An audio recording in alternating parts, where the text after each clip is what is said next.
अर्कोचोटि आगो बोले भातको चुलो हुन्छ फेरि भुक लाग्यो भने फेरि तन्काउने है घर टेन्सन छैन बिन्दास खोलामा टक्क भात पकाइए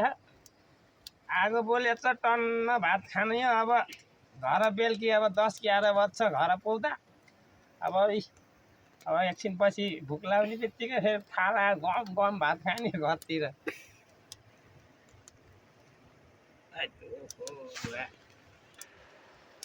ठाउँ चाहिँ दामी क्या यो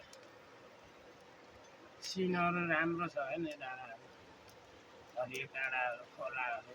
टक्क सरर बग्दै यो ढुङ्गामा चिप्लियो साथी हो दाँत गर्न पनि पाइन्न एकचोटि आया भन्न नि पाइन्न साथी हो अलिक विचार गरेर है साथी हो भन्न नि पाइन्न अस्ति